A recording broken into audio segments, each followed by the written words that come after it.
Oh, hey everybody, Mr. Scott here. Hey, I still dreaming about my vacation, and I wanted my Zappifier to take me someplace far away and exotic and a lot of fun. So far, it's only taken me to the clothes dryer and the refrigerator. That's not much fun.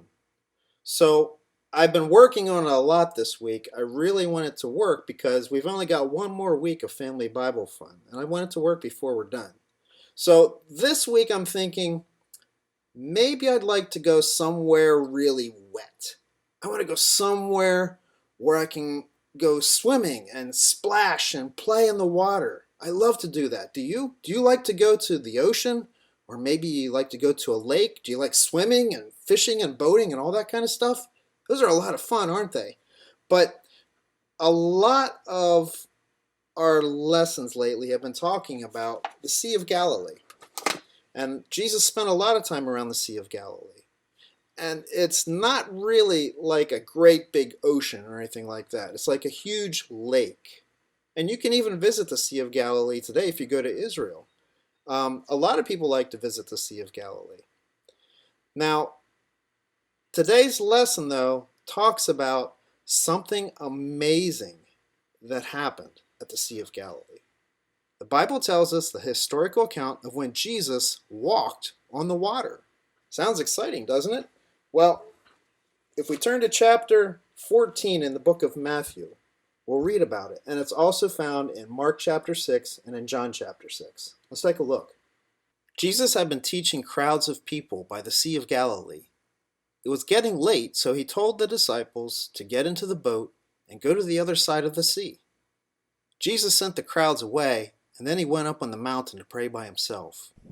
That evening, the boat was far from the shore. The wind blew, and the waves tossed the boat around. Jesus was still in the mountain alone. So disciples were boating across the Sea of Galilee, and Jesus wasn't in the boat with them. But the wind was really, really, really strong. Now, not as strong as it was the time that Jesus calmed the storm, but it was still pretty strong, and the disciples were having a hard time rowing.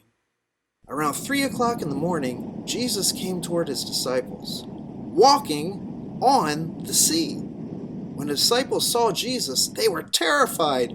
"It's a ghost," they hollered. Right away, Jesus spoke to them. "Have courage. It's me. Do not be afraid." So the disciples suddenly saw a man walking on top of the waves towards the boat. It looked like he was going to go right past them. They were afraid. They thought it was a ghost. But no, it was Jesus. He was walking on top of the water. Only Jesus could do something like that. He didn't even need a boat. So he told them, "Don't be afraid." Peter answered Jesus, "Lord, if it really is you, tell me to come to you on the water." So Jesus said, "Come." Peter got out of the boat and started walking on the water towards Jesus. But then Peter saw how strong the wind was blowing, and he was afraid. And then Peter began to sink.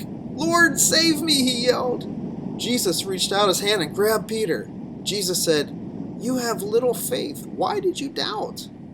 So Jesus asked Peter to get out of the boat and start walking toward Jesus. And he did it. He walked on top of the waves and walked towards Jesus because he trusted Jesus. Now remember, Peter didn't have the ability to do that himself. Jesus gave him the ability to walk on top of the water. And he did. And he trusted Jesus to do that.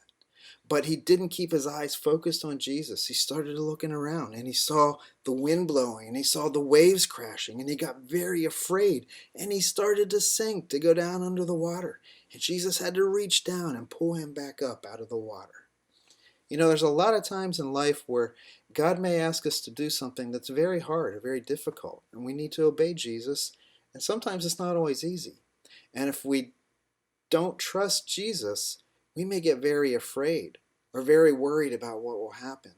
But when we trust Jesus, when we pray to him and talk to him and we read about the words that he had to say in the Bible, we don't have to be afraid then. We can fully trust him and know that he has everything under his control. Remember, he is sovereign.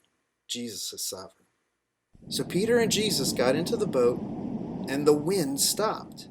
Then the disciples in the boat worshiped Jesus and said, "Truly, you are the Son of God." The disciples saw again that Jesus is God because he did the miracles. Why did Jesus perform miracles? Jesus performed miracles to show he is the Son of God. And what the disciples said is our memory verse this week. Matthew 14:33. And those in the boat worshipped him, saying, "Truly, you are the Son of God." So let's try that together, okay? Matthew 14:33. And those in the boat, make waves with your hand, and those in the boat worshipped him, saying, "Truly, you are the Son of God." Okay, let's try it again. And those in the boat worshipped him, saying, "Truly you are the Son of God." Cool, one more time. And those in the boat worshipped him, saying, "Truly you are the Son of God."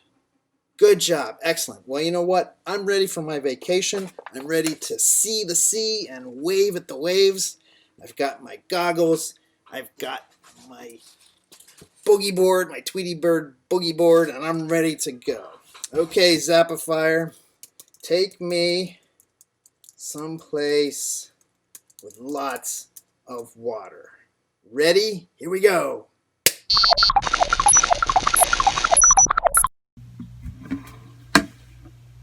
You've got to be kidding. I can't believe the Zappifier sent me to... Well, I'm not even going to say where it sent me. This is so frustrating. All right, I got to get this fixed. Bye, everybody. See you next week.